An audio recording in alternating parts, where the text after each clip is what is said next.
It is that time of the year and we are setting our New Year's resolutions. But before you set your New Year resolutions, let me ask you one question. Did you achieve last year's resolutions? I found a statistic that showed that 35% of people kept all their 2020 resolutions. That's actually not bad. 49% kept some of the resolutions for 2020 and 16% kept none. So what's the secret to achieving your New Year's resolutions? In this episode, I will focus on resolutions that intend to form new habits. The framework that I will use in this episode is the same that I used in the Book of Trust and I use in my Trust Habits workshops to help form habits that will build your trustworthiness. I also use this in the book Worst Diet Ever to help lose weight and live healthy. And that's actually how I lost 32 pounds myself. In this episode, I will show you how to form habits successfully so you will achieve your 2022 resolutions.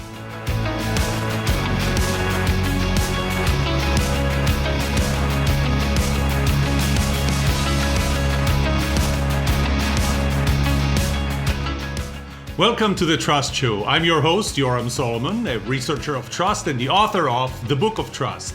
In this podcast, I will share with you everything that I know and discovered about trust. I will challenge you to think differently about trust. But not only will I teach you about trust, I will also give you actionable advice on how to build trust, be trusted, and know who to trust. It's almost like I'm reading the Book of Trust to you, but with no holding back and no BS.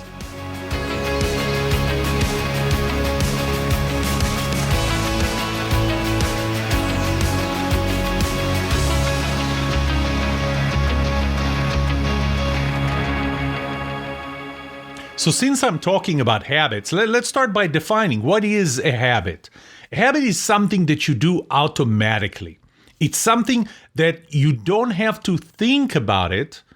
And it's actually easier to continue to do this habit than to stop it. For example, and I'm going to use this example later in this episode, brushing your teeth. By now, you should be at least used to brushing your teeth. And it's actually harder to stop than to just continue.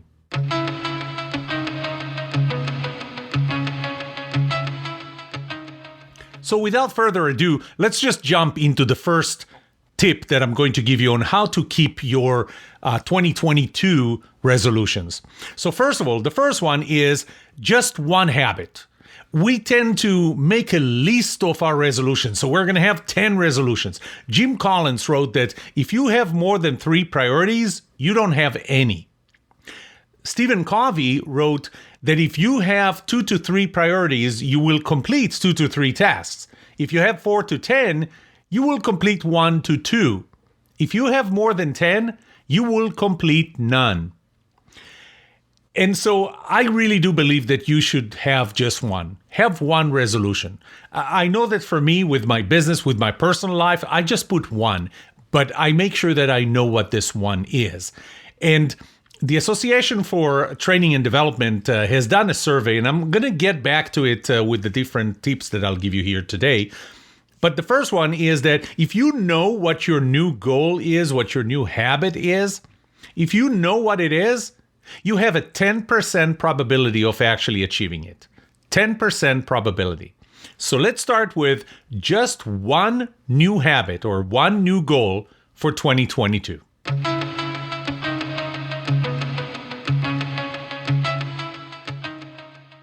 Tip number 2 or step number 2 is make a commitment. It's not enough that you know what you want to do. You need to really commit to it. And one of the things that helps us commit to it is knowing why we're doing what we're doing.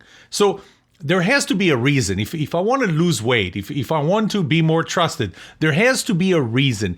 And knowing what that reason is helps us make that commitment. Again, back to the Association for Training and Development, they realized that if you're making a commitment to achieve a specific goal or a specific objective, now you're up from 10% to 25% probability of achieving that goal. So if you want to make that resolution, make a commitment. Now you still have only 25%.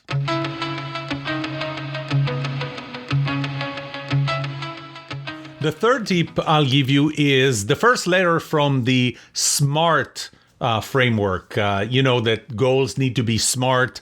S stands for specific, M measurable, A achievable, R relevant, and T time bound. So we're going to start with the specific. So tip number 3 is make sure that your goal is very specific. You know exactly what it is, and it's not just general. You know, I want to lose weight. Well, lose weight is not specific enough. I want to lose 32 pounds. That's more specific. I want to be trusted by a specific person. That's specific. So your goal, your resolution for 2022 needs to be very specific.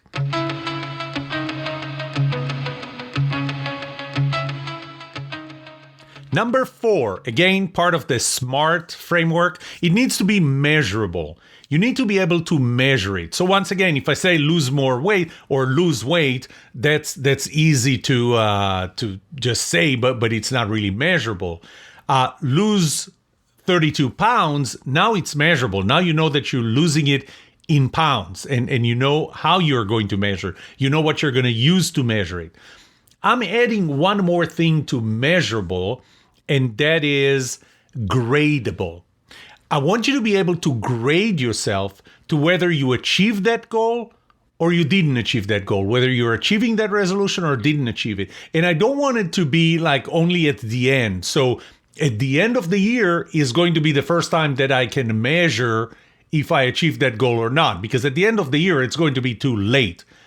You need to be able on a weekly basis, maybe on a daily basis. I wouldn't go as far as monthly, because then things can get out of hand and you can't get yourself back on the wagon. You're going to fall off the wagon. So make sure that it's measurable within a reasonable time. And to me, a weekly basis is good enough.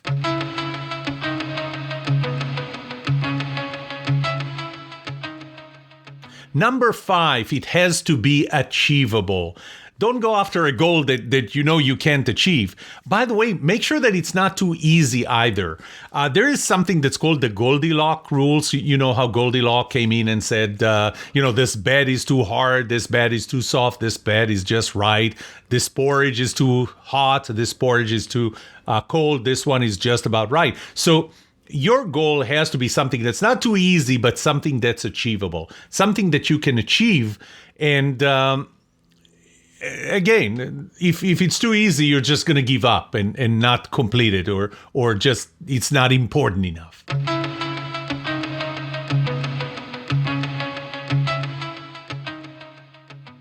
Number 6, put a timeline, put a deadline, put due dates. Now, if you put the timeline of by the end of 2022, by the end of 2022, I need to lose 32 pounds. Well, you're going to find minutes before 2022 ends that you haven't lost 3 pounds. So when you put a timeline, try and make milestones. So maybe it's weekly, maybe it's monthly, whatever it is, but something that throughout the year gets you there, but put it on a timeline. If you know that you're going to lose, I'm going to use 52 pounds this time, because 52 pounds means 2 pounds per week, which is achievable. It's not going to be an easy year, but 2 pounds per week. And what you do is now you have a weekly timeline, a weekly deadline. Again, Association of Training and Development found that if you put a timeline to your goals, now your probability of achieving them goes up to 40%. Now you're at 40% probability of achieving.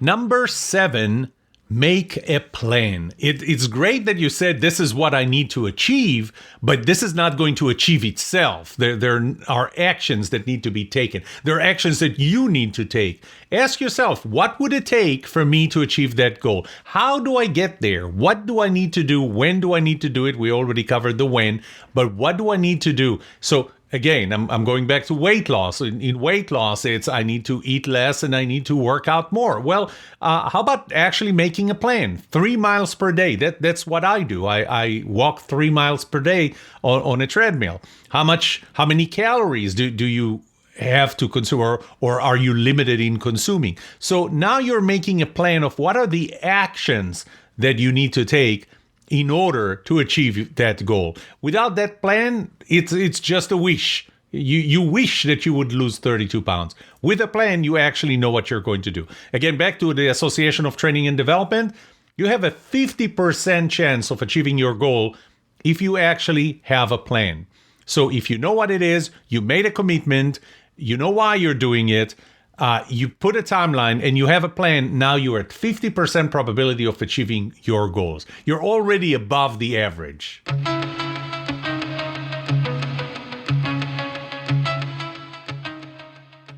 Number 8, now I'm getting into the nitty-gritty of what makes a habit easier to form. And one of the things is that you need to fill a void. Let's say that you're doing something that was bad and you need to replace it by something good. And I talk a lot about that in the Book of Trust and the 7-step process to form habits that build trustworthiness. But the first one is that you fill a void. There was something bad that you were doing. The trigger that caused you to do that on a regular basis, so you actually have a bad habit, is still there. So I'll give you an example. For me, after dinner, I know from when I was a child that after dinner, after you eat your main course, what comes next? Dessert. That's right. So the problem is that you may be careful with what you eat. You may count the calories. Then come the cake or the dessert and drops in another 1,200 calories on you. How do you avoid that? The trigger is still going to be there. You are used to have something sweet at dessert after lunch or dinner or any meal, main meal. Well, you can fill that void, replace that bad habit with a good habit that's going to be triggered by the same trigger. So now I'm using the Ice Cubes sugar-free chewing gum.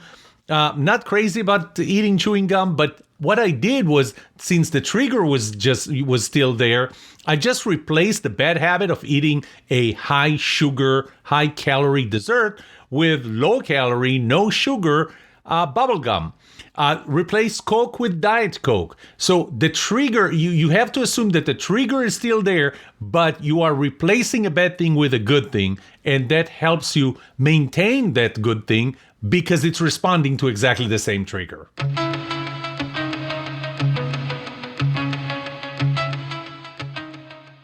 Number 9, friction control. Reduce friction or increase friction if you're trying to stop a bad habit that you have. And this is a good point to actually, a good time to say that your goals for the year, your resolutions don't have to be to start doing something good. They can actually be to stop doing something bad. There's something I've been doing. My New Year's resolution is going to be to stop doing that. Okay, but I'm talking about number 9, friction control. I used to have a motorcycle, was a racing motorcycle. And the thing is, I had a 2-car garage with 2 cars in it, didn't have room for the motorcycle. And so I built a shed in the backyard for the motorcycle. And I locked the motorcycle in the shed because you don't want to leave a motorcycle outdoors, not because it can be stolen or because it's, subject to the elements, heat, wave, cold, whatever. And so the thing is that getting the motorcycle out of the shed was just so annoying. It caused friction to the point where I stopped riding my motorcycle. The last year I rode my motorcycle was 2015. That was the year I sold the motorcycle, and I sold it because I realized I was riding that motorcycle, or in that year, I rode the motorcycle twice, one of which was to do the state inspection. Why didn't I ride it more? It was just that the friction, the whole process, the annoying process of doing it, taking the motorcycle out, and then at the end I had to think about, now I have to do the whole thing backwards. So lock the motorcycle back in the shed, get it through the door, and keep the door open because I'm on the motorcycle. It was just so annoying that it was too much friction. So ask yourself, what is causing this habit that I want to adopt to be hard, and is there any friction that I can reduce? Is there anything that I can do to make it a little easy?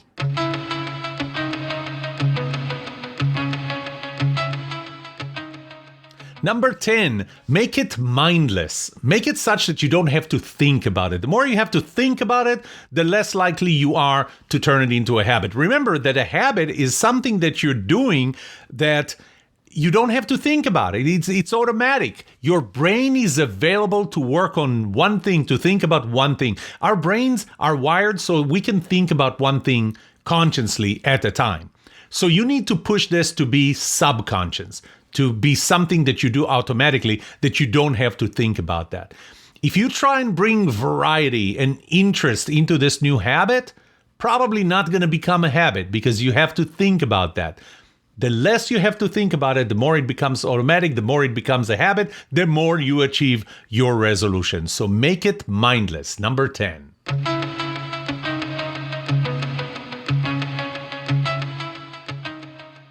Number 11, habit conditioning. I call it habit conditioning. I know that James Clear in the book Atomic Habits referred to it as habit stacking. But this is where, and the reason I call it habit conditioning is because I want you to take a habit that you already have and make it conditional or contingent upon doing the new habit. And here is my story with that. Just like you, twice a year, I go and get my teeth cleaned at the dentist office. And at the end, tell me that this does not happen to you. The dentist says, I want you to start using those soft tips and those floss, and I want you to floss and use the soft tip every day. And what do you tell them? Sure. And do you have any intention to do it? Of course you do. I had every intention of doing that. And I never do. It never happens. So this last time, actually the time before last, I went to the dentist. They did the cleaning. At the end, the dentist said, well, now I want you to use the soft tips and floss. And I said, you know what? I was probably not in the mood, but I said, you know what? Let's at least just be realistic. You know that it's not going to happen. I know that it's not going to happen. You know that I know that it's not going to happen. So why are we wasting our time? Why are we wasting our breath? And then he said something brilliant. He said, you know what? Do you brush your teeth? Yes. Is that a habit? Yes, it is. If I told you today that brushing your teeth has no impact on your health, can you stop? Well, not so much because it's a habit. Remember what I told you at the beginning. It's harder to stop a habit than to start a habit. So, no, I'm not going to stop. He said, okay, here's what I want you to do. When I asked you to floss and use the soft tip before, you were doing it after brushing your teeth, right? I want you to do it before you brush your teeth. In fact, to earn the right to brush your teeth, you have to first floss or use the soft tip, depending. I do one in the morning and one in the evening. That was brilliant. You know why?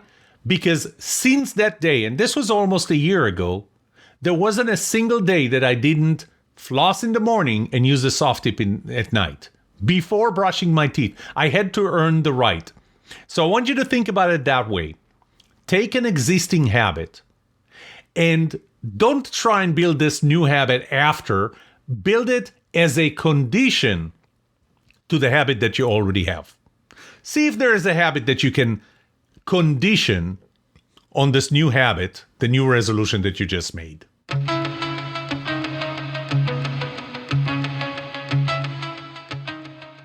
Number 12, tech support. And no, I'm not talking about calling an 800 number and waiting 2 hours in line to get help with your computer. You have technology around you. You're using your computer or more than one computer. You have an iPad or any other tablet. You have an iPhone or any other phone. Maybe you have a smartwatch. And those are devices that can help you. They can help you by triggering you to do something. The simplest way to think about that is just to have some kind of a reminder.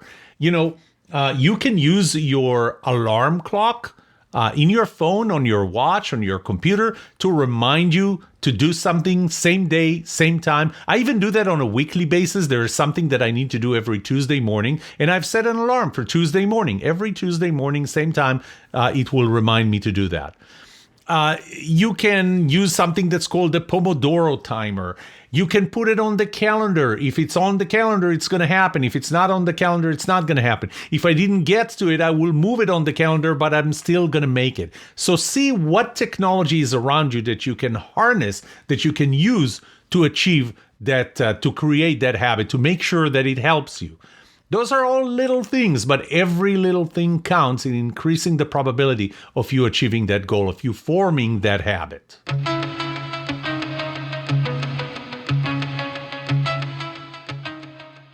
Number 13, make a log. And I know it sounds crazy, but creating a log actually increases the probability of you forming a habit. First, it makes it real. You know, you're writing it down and somehow it feels more real. Maybe it's a higher level of commitment now that you wrote it down. 2, it's a visible reminder. You know, it's there, it's on the wall, it's on your computer or something, but it's there. And I have a little issue with it's on your computer because if it's in a file that's not in front of you all the time, it's not a file that automatically opens every time you open your browser, then you know, it's really out of sight. You need to make it visible, and by making it visible, it might have to be on a piece of paper. So it makes it real. It's a visible reminder. It keeps you honest because you can see if you have done it or you haven't done it. I mean, you can't avoid it. You can't avoid it by saying, I don't remember if I did that or not. No, it's right there in front of you. It keeps you honest. And it's motivating. It's motivating for better or worse. For better, it's motivating because you see that you've done it yesterday and you've done it for the last 12 days, and that's motivating to do it one more day. Or for worse, you see that you missed it yesterday, and that's a motivating factor in making sure that you don't miss it today. So keep a log, number 13.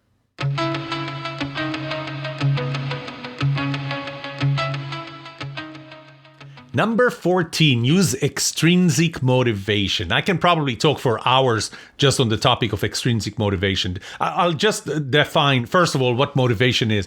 As long as your motivation is bigger than the effort, you will do something. If your motivation is not big enough, you will not do that. Intrinsic motivation is a motivation that's driven by the outcome, the natural outcome of the thing that you're doing. You know, if you're going to lose weight, the natural outcome is you're going to live longer, you're going to look better, and you're going to feel better. Extrinsic motivation is motivation that has really absolutely nothing, at least nothing natural to do with the outcome of what you're doing. And that is, for example, I can't buy or build or fly radio-controlled airplanes, that's my hobby, if I did not lose the amount of pounds that I needed to lose this week. So, is it a natural outcome? It's not. It's arbitrary. It's artificial. But it is an outcome that we decided to connect. The problem with intrinsic motivation is that sometimes it's just not enough. Why do you want to lose weight? Because I want to live better, live longer, feel better, look better. But that's something that happens in the future. It's deferred. It's delayed gratification. The cake in front of me right now, that's now. That's immediate gratification. Not going on the treadmill right now, that's immediate gratification. Or immediate punishment when you do go on the treadmill. So because the intrinsic motivation is typically delayed or deferred, then you need extrinsic motivation that is artificial, arbitrary, that you tie to something. And you may want to think of it as either a carrot or a stick. So a carrot is something good that will happen to me if I exercise this new habit, or if I stop exercising a bad habit, or a stick, something bad that's going to happen if I don't exercise this new habit, or if I continue to exercise the bad habit. Here's a question. Are you, by using extrinsic motivation, are you doing it for the wrong reasons? Yes, you are. You're doing it for the wrong reasons. The right reasons, the thing is that they're not motivating enough. So you add the wrong reason, but you don't have to do it all the time. It doesn't have to be forever. It's kind of like, when you start an engine, you don't keep your finger on the starter throughout the entire trip, right? You only keep your finger on the starter until the engine caught on, until the engine is running by itself. Then you don't need the starter anymore. Just like, starter fluid when you want to start a fireplace, that's using wood and not gas. You're going to use the starter fluid and you're going to use matches until the fire catches, until the wood catches fire. Then you don't need it anymore. So how long? And I'll get back to the how long, but use extrinsic motivation. It helps you. It's motivating enough for you to continue the habit. If intrinsic motivation, the natural reason why you're doing it, is just not enough.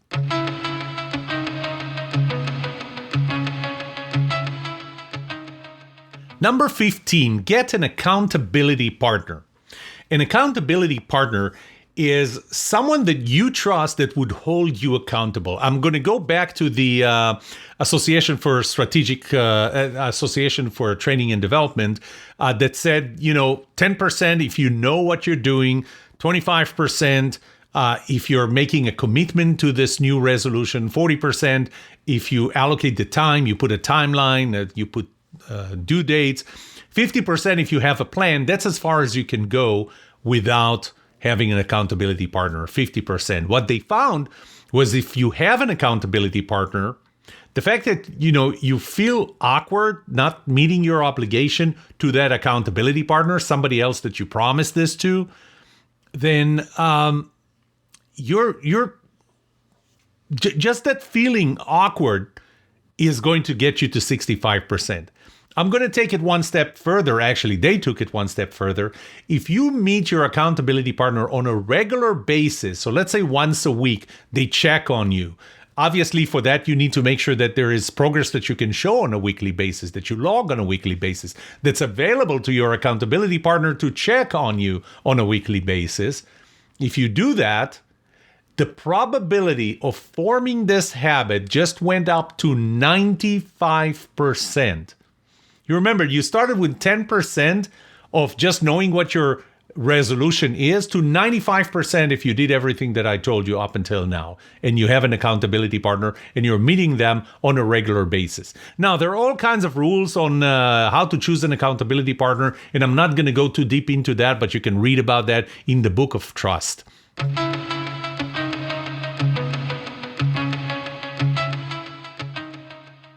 Last one, number 16. How long do you need to work on this new resolution until it becomes a habit? Remember, I'm talking about resolutions that are habits. It's not something that you want to achieve once and be done with it. It's something that you want to adopt, something that you want to be able to do on a regular basis or to stop doing on a regular basis. So, one story is back in 2011, I wanted to get a 1911 Colt 1911. It's an iconic pistol that was actually released in 1911. So 2011 was the 100th centennial anniversary. And so I wanted to get that, and I needed to lose 18 pounds. And I said, you know what? If I'm going to lose 18 pounds, I can buy the pistol. I lost 18 pounds in 2 months, got the pistol. I don't even think that it took 2 months for me to gain the 18 pounds back. So obviously I did not create a habit. So creating a habit has several aspects. One is for how long are you going to do it? How often are you going to do it? How many times are you going to do it? There was a study that focused on building exercise habits that were done on a daily basis. What they said is that on average it's 66 days. So 66 times, 66 days that you have done this habit, that you would, before it becomes a habit. Now, one thing I need to say is that in that study, what they found was that the range was between 18 and 254. So when you say 66, it might just not be a habit for you yet. So the important part is that you do it enough until you feel that it became a habit. And how do you know that it became a habit? You don't need all of those tools that I gave you anymore. You don't need the accountability partner. You don't need an extrinsic motivation. it's something that you realize that you don't think about anymore. You don't have to put any system in place to continue to do that. Just like the example I gave you, the analogy with the engine. You don't need, you can hear that the engine is running. You don't need your finger on the start switch or the start key. The wood already caught fire. You don't need the starter fluid anymore. So do that until you feel that it became automatic. And you know what? I'm going to give you one more piece of advice. Do it just a little longer so that you don't risk going back to your old ways.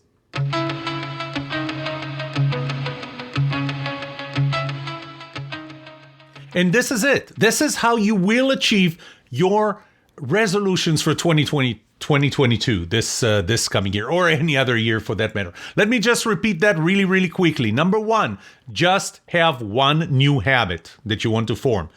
Number 2, make a commitment. Number 3, be specific.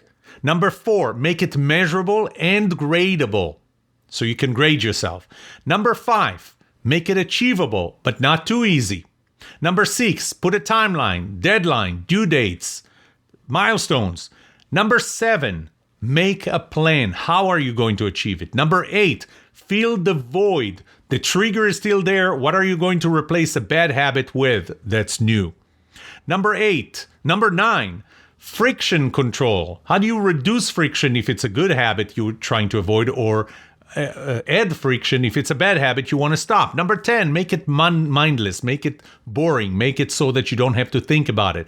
Number 11, condition a habit you already have in practicing this new habit.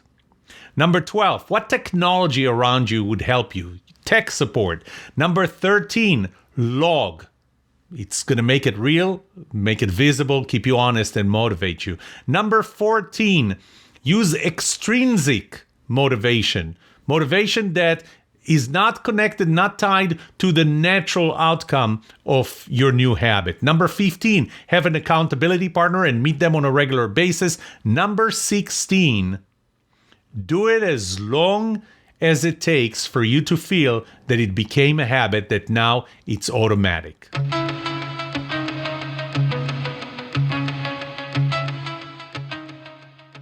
As we depart, as we end this episode, I just wanted to let you know of several things. One is that the 3rd edition of the Book of Trust had just come out. It's a 550-page book. This is the most comprehensive book ever written about trust.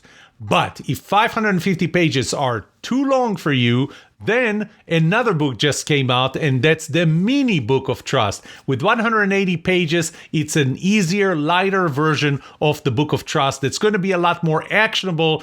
You're just not going to get all of the research that's behind it. And number 3, new format for the Trust Habits Workshop, full day, half day, or virtual, is available on our website at trusthabits.com.